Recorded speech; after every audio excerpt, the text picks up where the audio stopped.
హోషేయ గ్రంథము 2వ అధ్యాయము. మీరు నా జనులని మీ సహోదరులతోనూ జాలి నొందిన వారని మీ స్వదేశీయులతోనూ మీరు చెప్పుడి.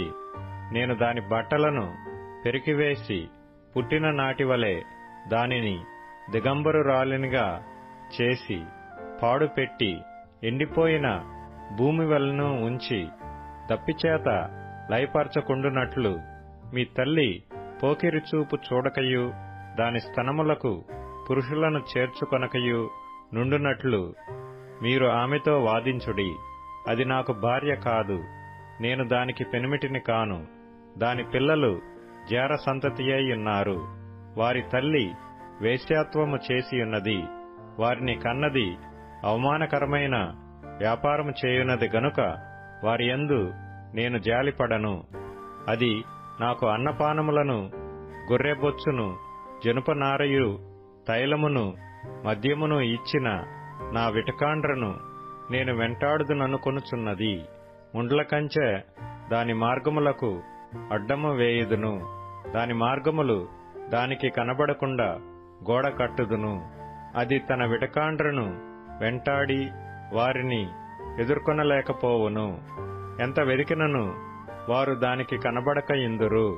అప్పుడు అది ఇప్పటికంటే పూర్వమే నా స్థితి బాగుగా నుండెను గనుక నేను తిరిగి నా మొదటి పెనిమిటి యొద్దకు వెళ్ళుదుననుకొనును. దానికి ధాన్య ద్రాక్షారస తైలములను విస్తారమైన వెండి బంగారములను ఇచ్చినవాడను నేనే అని విచారింపక అది వాటిని బయలుదేవతకు ఉపయోగపరిచెను. కాబట్టి నా ధాన్యమును నా ద్రాక్షారసమును వాటి వాటి కాలములలో ఇయ్యక దీని యొద్ద నుండి తీసివేసెదను.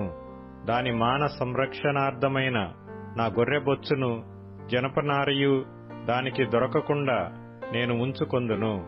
దాని విటకాండ్రు చూచుచుండగా నేను దాని పోకిరితనమును బయలుపరుతును. నా చేతిలో నుండి దాని విడిపించువాడొకడునూ లేకపోవును. దాని ఉత్సవ కాలములను, పండుగలను, అమావాస్యలను, విశ్రాంతి దినములను, నియామక కాలములను మాన్పింతును. ఇవి నా విటకాండ్రు నాకిచ్చిన జీతమని అది తన ద్రాక్ష చెట్లను గూర్చియు అంజూరపు చెట్లను గూర్చియు చెప్పినది గదా. నేను వాటిని లయపరుతును. అడవి జంతువులు వాటిని భక్షించున్నట్లు వాటిని అడవి వలె చేతును. అది నన్ను మరిచిపోయి నగలు పెట్టుకొని శృంగారించుకొని బయలుదేవతలకు ధూపము వేసి యుండుటను బట్టియు దాని విటకాండ్రను వెంటాడి యుండుటను బట్టియు నేను దానిని శిక్షింతును. ఇది యెహోవా వాక్కు. పిమ్మట దానిని ఆకర్షించి అరణ్యములోనికి కొనిపోయి అక్కడ దానితో ప్రేమగా మాటలాడుదును.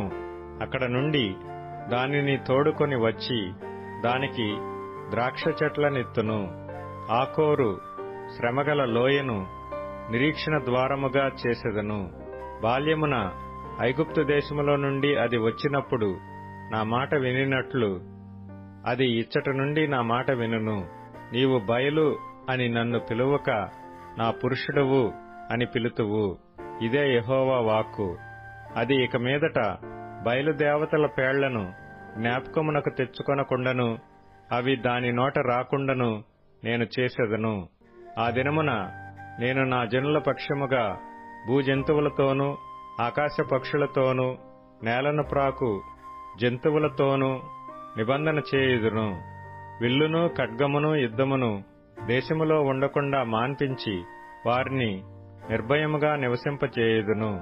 నీవు నిత్యము నాకుండునట్లుగా నేను నీతిని బట్టి తీర్పు తీర్చుట వలనను దయాదాక్షిణ్యములు చూపుట వలనను నిన్ను ప్రదానము చేసుకొందును.